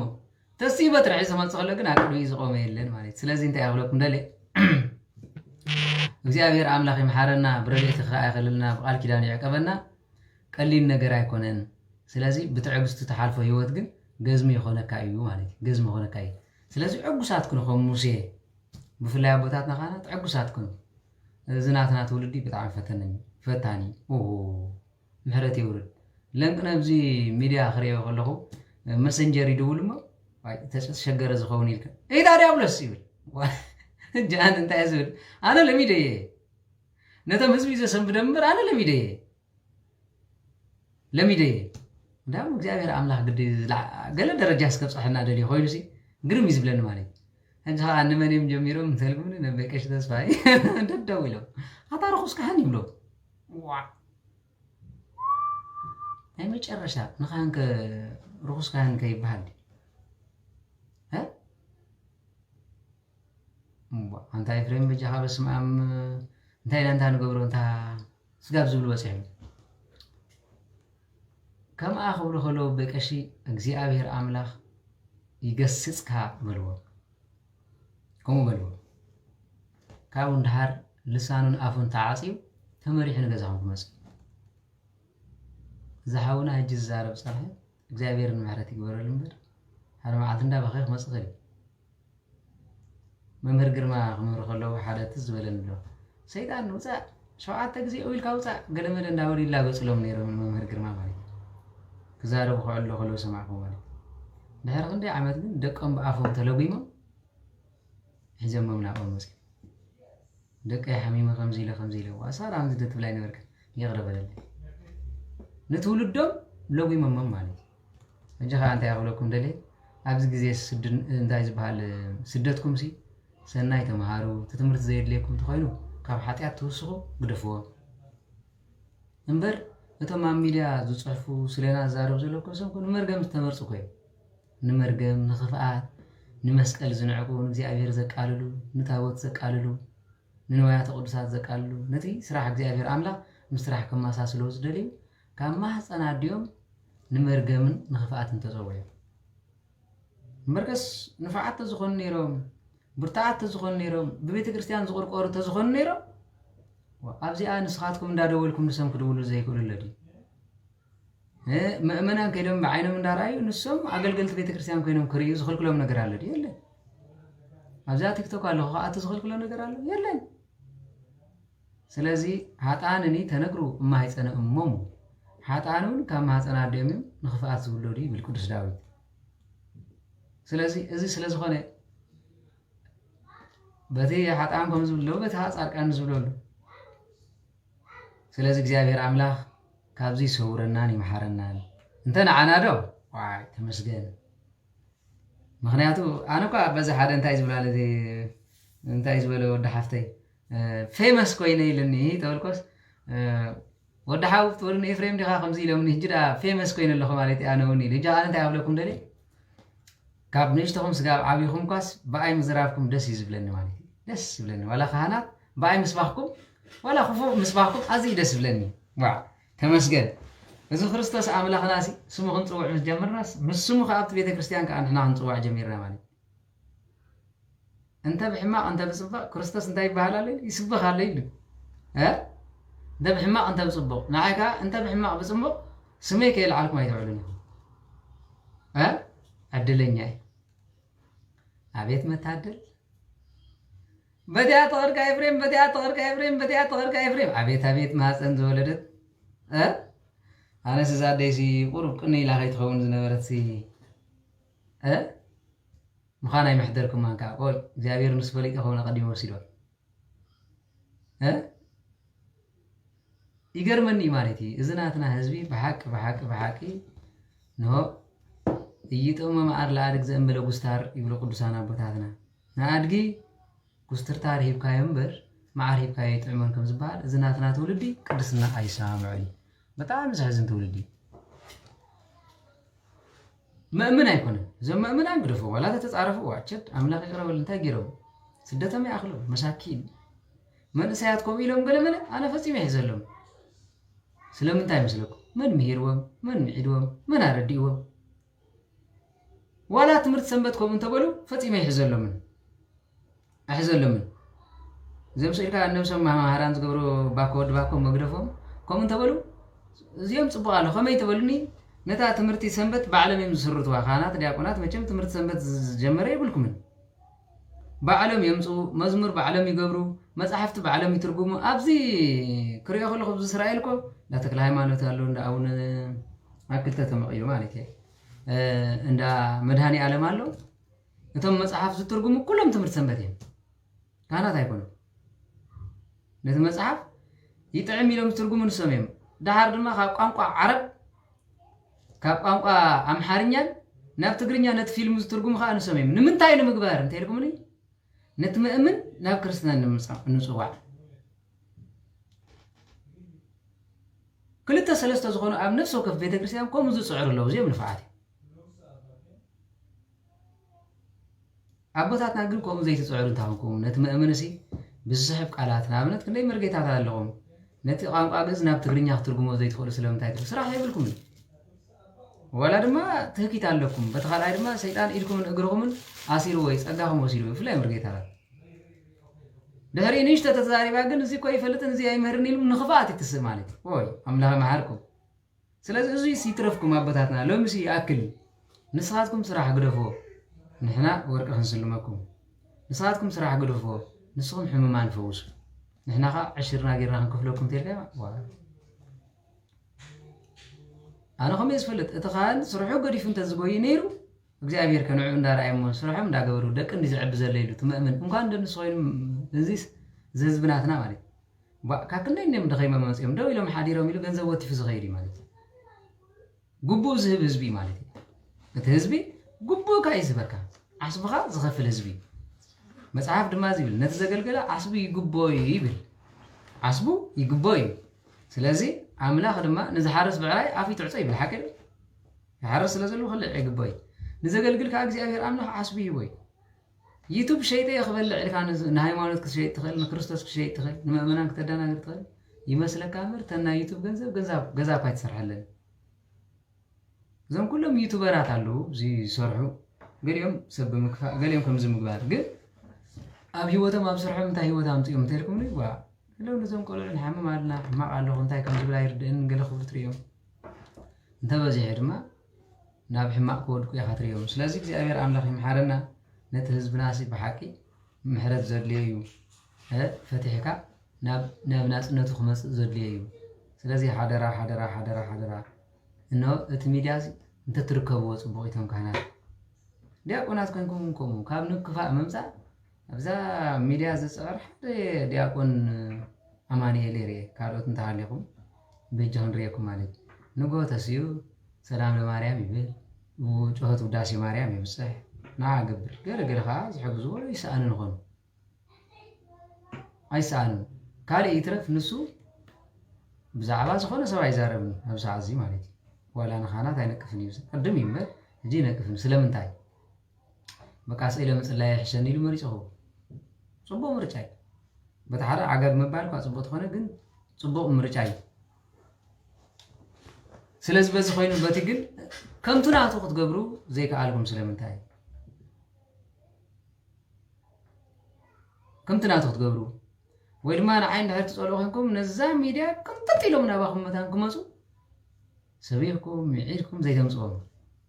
ገሊኡ እንታይ ስለ ዝረኣየ ህዝቢ ናብዚ መፁ እዩ ስለምንታይ ንስኻ ከምዚ ጌርካ ይብልዋ እንታይ ዝበልዎ ቐኒ እዩ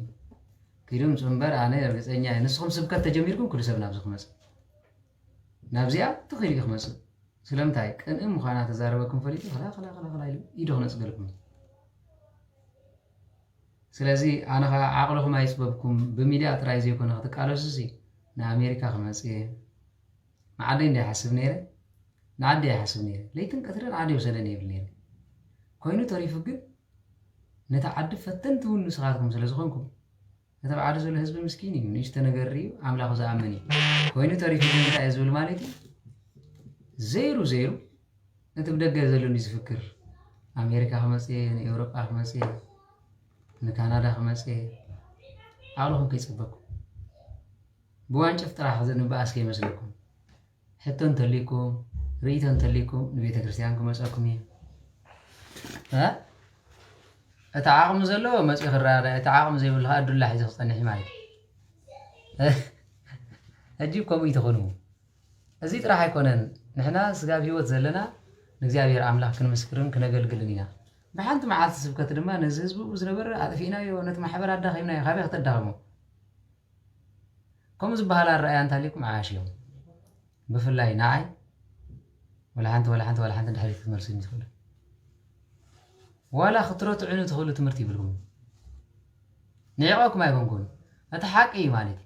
اتحاق زي سلازخونه هذا بنجر هايمانوت كتب عاصي تخلوني هم مساي تقاومتكم كلو دغفتكم كلو ስለምታይ በነገረ መለኮት ምሳይ መጽሐፉን ክትባአሱ ፈጽምኩም አይተኸሉን በነገረ ታሪክ አይተፈልጧል አነ እርግጠኛ ታሪክ ግብጽ ወጥፋ ዛበትካ ተዘይ ኮይኑ ንዛ አነዝ ነገረ ካዘለኹ ታሪክ ሰሚዕካ ይሆን አይተፈል እቱ ተፈልጦ ታሪክ አይና እንድሕር ተባሂሉ ብዚ ኤርትራ ዘሎ ታሪክ እኮ ግራዝማሽ ዝበሃል ነይሮም ማሰኛ ነይሮም ወዘተረፈ ተወዲአላ አነ ግን ዝነገረኩም ዘለኹ ካብ አዳምን ደቂ አዳምና ትሒዘ ቀደም ተኸተሊ جنا قبل ليلة كريستوس مسوات احنا كم مدرج عزيز نخريستوس حب سقلتوس تساتفو يمانا ايدش شنكرو ساقاما شنكرو كم مدرج عزيز علو كم خي مسلكم عب زبن سلستميتن 10 شمنتن ليقاونت ناري زوجزو ቅዱሳን አቦታትና አለው ዝበዝሕ ደቂ ምድረግ አዚትዮም ግን ታሪኾም ከይፍለጥ ንሮማ ንገለ እንዳተባሃልካ ብዙሕ ህይወቶም ተባለ ስለዚህ አቦታትና ዓዶም ይፈለጠሎም ኢና ንብል ዘለና እንበር ከላይ ይኮነ ዓዶም ይፈለጠሎም እንድሕር ተባሂሉ ድማ ዓዶም ተፈሊጡ ማለት ቅዱስነኦም ዝኸነ ይኮነ ሰማይ ኮይ ዓዶም ንዓይን መሲሓ ሃገርና ሰማያት የለም ብርሃን ዓለም ቅዱስ ጳውሎስ ሃገሮም ከም ሰማያት ግን ከምቲ ክርስቶስ ናዝራዊ ተወልደሉ ድማ ቤተልሔም ተበለ ትክክል ተወልደሉ ዓዲ ንሱ እዩ مبالغ حرقكم هاي قبائل منم تأمر مسايك تبقى أسود خلو نقر ولا حدا يلي بعين هاي مالت مسيحة بعين تاريخ مسيحة رما أنا يفلتي زين مساحة ترغيبه إلو كذا عم هركي وحق خازي ترغيبها يلقى ثبت خير انت زي كوينو نبيت كريستيان مسكال حزكات مسيحة مسكال هاي باسن صناع حزكات مسيحة حطونلو مسكال حزكات مسيحة حزب بارخلو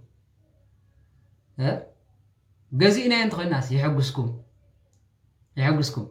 نهر جزينا يا خوينا خم تعافوا يقبروا مجزاكوا جزينا يندينا باو نزول سمايات بمزمور داويت بسجران مسؤولتي كنت جزيو بوي تجزيو سلدن نهر كوينو تجزيها بحفشة تمسك دكان تمشت كملنا انت تمسؤ مالتي انت تمسؤ تمشت كملنا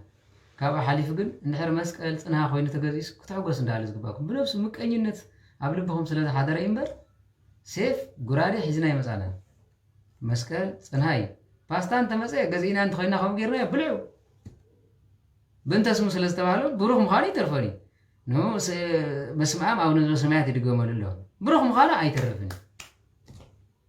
بروح مخالي أي ترفني تبارك بلعو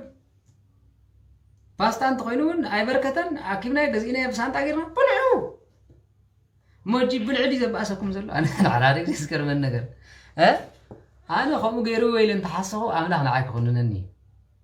كفرني قل نزل فاستا مسيو أيكون انتيلو نسخ ما ينبركم زنوري مسكر له زرعيها زارو له كوين قل انتاي حرقكم انتاي باساجكم جزينا يو هو تعالوا كاب كال اتغزو تغزو سدو وي بود انا قرمي زبلن مالتي نيشتي اتارسكم تقلالا يبلا نيشتي صباب يخا نزيان تزي سمعنا انا خمزيات زي لي زبل ملكنا لنا بانا سلز خونه كل جزء تحمز ريكم بزيه مسألة أنت مسألة سواء بل سواء حزي جبان نخان زجبان نخان ممن زجبان ممن ناس أنا سألت مسألة مرجع تات قوي خم مسألة باب وقت بلو يجبان ولا جزء إنه يتخوي الناس هبا خلنا المسجون اللي هنا أزيد يزبهال لير واحد أنا سحر حرق زي خريج خلص زيناي إيرتراوي لبي زيناي تقرأي وين كلايكم مالتي أم حرق أصار سايب غندر مالتي زوم حزب غندر حزب إيرترا حزب تقرأي بخمة يلبهم يرسرس انتاي كم زعوتهم تريهم بلنا يوم قتلنا يوم قمدنا يوم كندزي قتيل انتاي كاي بقى حقوسي حقوسي بالمالي سلازي موت راي سامعنا زلو موت راي زوهارنا زلو سلازي رجع بقول منابل بهم تملسوا ولا تم كهلا تسألوا مخابل بهم أوصو تسألي نت مسكال انت خلا خيركم رأيو كتقولوا يكعلكم نتنويات قدسات طرنفو يقبع الزكاة بحبشة نابز تبعلون نابز ولا يخير قل كترنفو يقبع كيركم كتريو يقبع كابو حلي فقل زي اللي من تأمزيسكم لبهم كتبالاش هو يقبعلو هاي قبعني سلاز خانة ولا تم بأكل ترخبنا كتحطهم لهم يقرمي مالي بأكل رهيب كاف حزم كلها زي ناي سيطاني مسكال لناي سيطان خوني مسكال كون ناي سيطان يكونني انت رجع ايو مو أناس بأكل حجركم مس إيه نتوم درخبكم منو مالي حجركم خير نارتم بطاتنا ناي مجرش هالصحة كوجن نتوم مسكال هيتسالمكم من هاديمكم تاونكم ترى زيت سالم ما إلى حاطط كله خا نمنتها بقش زيت سالم ما مسكال إني خما بزي أجركم بارخوا بتناتكم من حرز خانة فرعكم سلازي مسكال سلاز خانة جن مسكال حيلنا فتسي ما يسالم مني إيه فتصوم عتان كي تجبرلو بيت كريستيان كي أتوه وأزي أكو على معلت أنا جن كابزي أجزيكم كم زي أتجبرلو نيركم مسوه زي أجنا يجبراني سلام انتهي سلازي تعبدلو نتا مسكال كسالمو نتا مسكالو نكو እግዚአብሔር እንደመረጸካ እንዳለ እግዚአብሔር ተጸዋዕካ እንኩስ ከወልዩ ናአኸና ይፍርድኩም ኢልና ከነብከለና ሓደ ካን ቢዶም ሒዘማ ክንደይ ከተጸበቕ ኢሉ ተንካለት ግን አይተሳለሙ ተገሪሚ በጁን ተጸዋዕኹምኒ እዚያ ያኸመስ እዚያ አታት ብሏ ዘለኹም እንኩስ ግዜ አግበሩ ያታላት ይፍርድ هذا مع الخاء እግዚአብሔር አምላክ مسودو ተአምራ ምግባር አይተርፍም ንገሪኹም አፍኩም ክትቀውሉ ፈኩም ምክንያት ባስኹም መስመስከሪ ንገሪኹም ድማ ቅድም ህዝብ ኸዋርደኩም አነ ግን አምላክ ዘልሙኖ ጎይታ ብጃኻ ነዛ መስቀል ሒዝያ ዝኸድኩሲ ንስኻ ሰማያዊ አምላክ ትፈልጣ እንዲኻ ኣብ ዝኸድኩዋ ብፍላይ ነቲ ብኽፍኣት ኣብ ቤተ ክርስቲያን ቆይሙ ለይትን ቀትርን ዝብል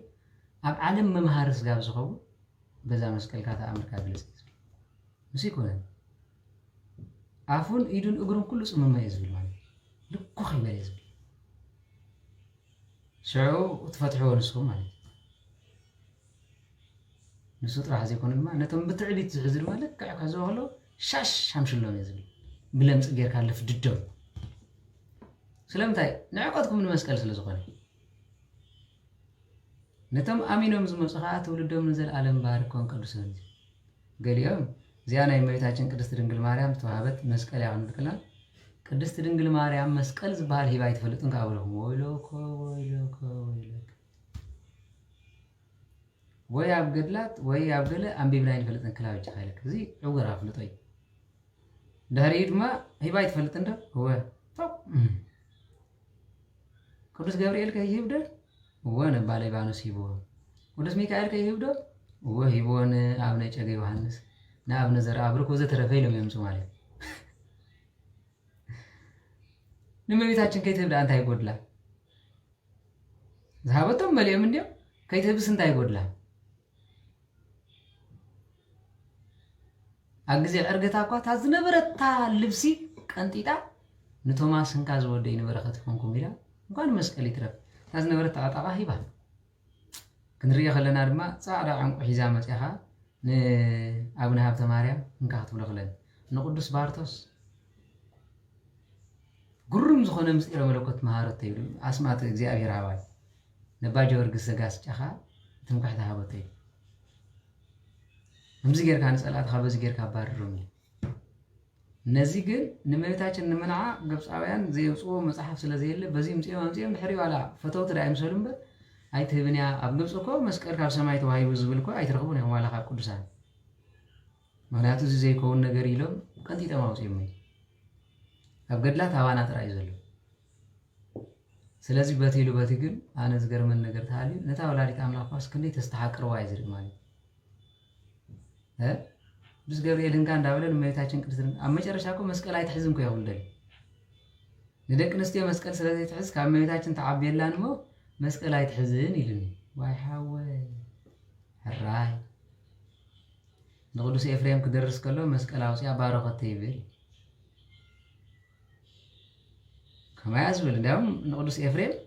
ምስ መስቀላ ከለያ ቤተ ክርስቲያና ስኢላቶ ዘላ እንታይ ትብል ኢልዮ እዚ ብዘይ ፍልጠት ተገብረ ጭባኒ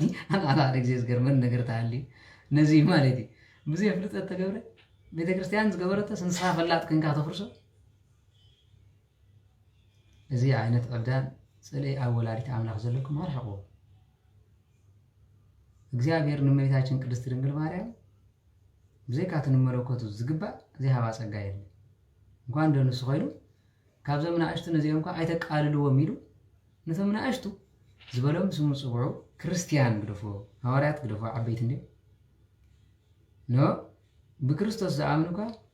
ኖ ስልጣንን ሓይልን ሃቦም ዝብሎ ነዚ እዩ ስለዚ እንኳን ዶም መስቀል ይትረፍ መምዕታብ እኳ ንሰይጣን ዘባረሮም ምዃኑ ፍለጡ መስቀል ግደፎሞ መስቀል ትእምርቲ መስቀል ብምግባርና እኳ ሰይጣን ይርሕቕ እንኳን ዶ መስቀል ሒዝና ከምዚ ኢልና ይትረፍሲ ሰይጣን መፂኡ እኳ መስቀል ኣሪኻ ዝቐውም የለን እንዲ መስቀል ኣሪኻ ኣይኮነን በስመ ኣብ ወወልድ ወመንፈስ ቅዱስ ኢልካ ኣማሳቒልካ እኳ ዝቐውም የለን ምስ መስቀል ክንድዚ ፅልኢ ምስ ወላዲት ኣምላኽ ክንድዚ ቂምታ ሒዝኩም ኣብ ውሽጢ ቤተ ክርስቲያን ነገልግል ኣለና ትብሉ እንተኾንኩም እዚ ዕብዳን ጥራይ ስለዚ ብዙሕ ገድላት ነንብብ ኢና ብዙሕ ድርሳናት ነንብብ ኢና በረኸት ወላዲት ኣምላኽ ለም ምፅንኡ ጌራ ከምዚ ጌራ ሃባቶ ከምዚ ጌራ ዓንቆ ጌራ ሃባቶ ዝብል ኩሉ በረኸት ኢና ንርኢ እምበር ካልእ ኣይኮነን ስለዚ መላእክት እንዳሃቡ ከለዉ ቅዱሳን እንዳሃቡ ከለዉ እዚ ኣይህብን ኢልካ እቲ ሓደ እውን ኣይተቃልሎን ማለት እዩ ስለዚ እግዚኣብሔር ይምሓረና ነዛ ቤተ ክርስቲያን በእውነት ሓደ መዓልቲ ኩሉ ሰብ ሓደ ዝኾነሉ መዓልቲ ትናፍቆ ኢኻ መዓስ እንታሰቡን ሓደ ኮይኑ ንእግዚኣብሔር ዘገልግለሉ ትብል ግን እቲ ልብና ኒው ዘሎ ርሑቕ ስለ ዘሎ ነዊሕ ከርተት ዘለና ኮይኑ ይስምዐኒ ማለት እዩ ብሓፈሻው ንኹላትና ዝዓርቀና መከራ ክፉዕ ሕመም ክፉዕ ጭንቀት እዩ ዝዓርቀና ዝመስለኒ ምክንያቱ ጭንቀት እዩ ዘተሓቋቕፈካ እምበር ብረሃዋስ ንሻናልሕን ንረጋገፅን እዩ ዝመስለኒ ስለዚ ብጭንቅስ ክንእከብ ኢና ዝመስል ስለዚ እግዚኣብሔር ኣምላኽ ከምኡ እንተኮይኑ እታ ጭንቅን መከራን ፅባሕ ይግበራ እየ ዝብል ምክንያቱ ክንእከብ ኢና ንደለ ክንፋቐር ኢና ንደለ ከይኮነ ይተርፍን ብዙሕ መከራ መምፅኡ ድማ ይተርፍን እዩ ስለዚ እግዚኣብሔር ብምሕረት ይመሓረና ከምቲ ብሰላም ናብ በዓል ሆሳእና ዘብፅሐ እግዚኣብሔር ኣምላኽ ብሰላም ድማ ናብ በዓል ትንሳኤ ይደምረና እግዚኣብሔር ምስ ኩላትኩም ይኹን ፅን ኢልኩም ስለ ሰማዕኹምኒ ትገብርዎ ፆምን ጸሎትን ምህልላን ፅን ኢሉ ይስማዓኩም ከም ሕፃ ባሕሪ ብዙሓት ከም ከዋኽብቲ ሰማይ ድሙቓት ከም ፀሓይ ከዓ ንኩሉ ብርሃን ይበለና ኣብ ዝኸድኩሞ ፅላልኩም ደመና መግብኹም ሕብስተ መና ንባብኩም ብራና ሰንቆኹም ኣቁራሪተ መዓት ቅድስቲ ድንግል ማርያም ኣዴና በትርኹምን ሓይልኹምን ድማ መስቀል ጎይታናን መድሓኒናን ኢየሱስ ክርስቶስ ይግበረልና ኣዋጀ ምሕረቱ የኣውጀልና ድምፂ መለኸቱ የስምዐና ኖ ዕድመ ንንስሓ ዘበን ፍስሓ ከዓ ኣይኽለና መዓልቲ ቆንጢጡ ብምሕረት ይመለሰና እግዚኣብሔር ኣምላክ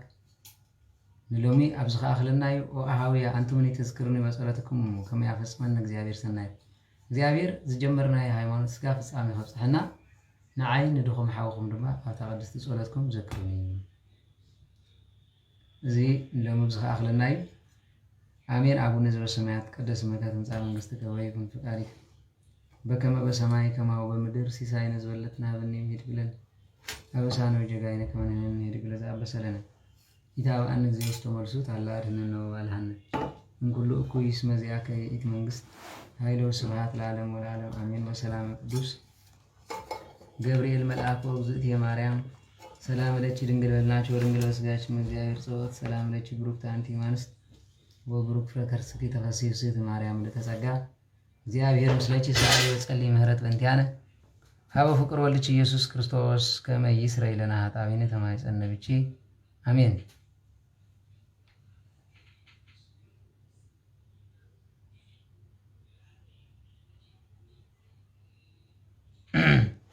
هراي بولو يقنيلنا زنا طبز غول لبافت غان ملائكه يارملنا مزمور غيرنا امين نفعلالي امين صلوا بيولي ماريا امين ادمنا ويحترار جيش تقام بحبك فساميخا مدينه عرب ابي بفصل تابصحكا كل خوف نجر حكم كابتن نجر كابتن بركا بيماني قومكا بروخ انا اكبر لنا ابسنايت سعيد تمبرنا في يوم دلو يملسلنا عين اللبونه مخفتلو وتوم عين اجبرنا دبلو اوا دافتو لو سبكو اي لا اندلسكم على بلعيو عين دلن تيلم بعلم كمال بمال بالعوام نحنا اجين نصلت نقول جزيه ابا حدا قنطرنا ادينا نحسب ابا حدا قنطرنا فندخا مدينه عالم امريكا دلو كم تسد مرزقا مريتنا كلنا مدينه عالم نقول جزيه نقول سعن زرخان ولاد كان اولاد كان ما حبر كان قدام كان باركو مدينه عالم امين انزل ما فصمتو يرسحلنا فصمت كبرنا امين مدينه عالم ابي بيما نقومك ارنا تقاب ممكن كتابك مدينه عالم محبر عند عاجبكم اوي واي زتافو مرحبا مرحبا ابي سلومن عارفهم مسيا معنا حدا تخلع بروح زمان انت مسكن كان مسكن مرحبا بروح معدي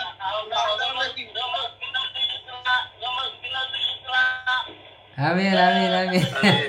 تبي تبي امين امين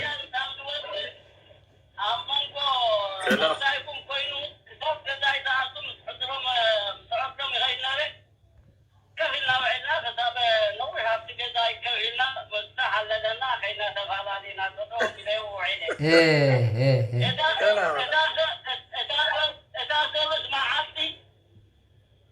وين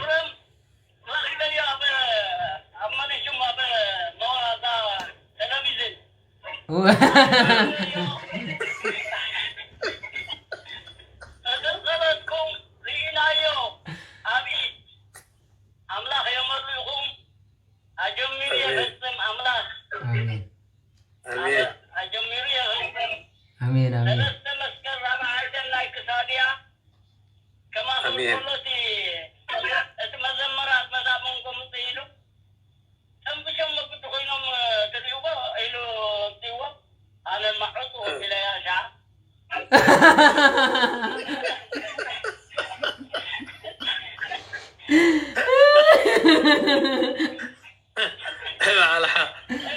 ايه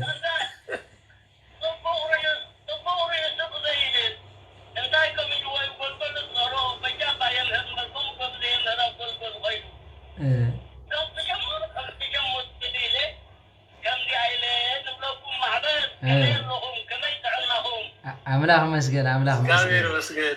زابير مسجد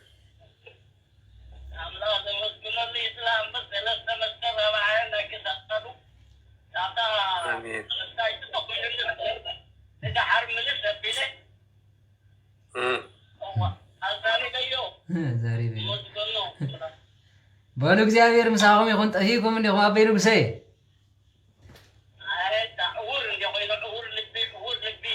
አይትኽእልዋ እንዲኹም ታ ሞባይል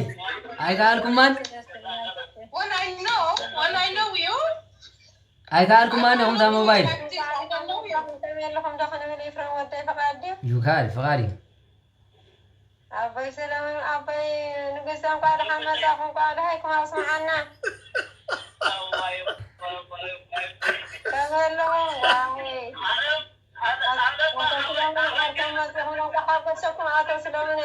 واهي عارفهم بس زابير مسجد نايم حكي نايم حكي شام حفتي نايم حكي جزية تملسنا تمسكن عملا و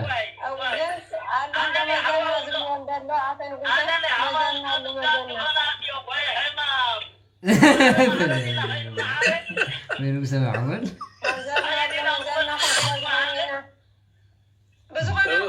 مساكم جابر الله زتفاهم قاعهم غير أخا خبرنا قارحان مساكم دهايكم قاع دحالهم محبات كلهم كلهم دحالهم امين أملا خدمة خش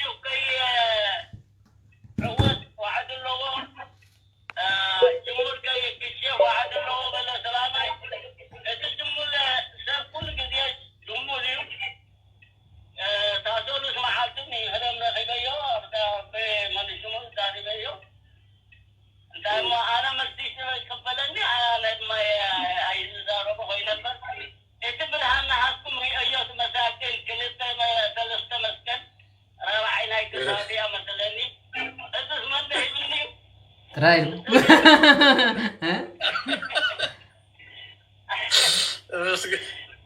تመስገን ንጉሰ ሓወይ ተመስገን من ده يبنو أقول يا يو تبرهنكم مثل أماهم محبر يا يو أملا تصبوا تعبدوا أجمل يغطوكم تربكم مدن تزاركم مقدمكم ورسوم آمين آمين آمين أقول الله يحفظكم آمين بينك سي آمين عملك محبر آمين الرأي ولو عليك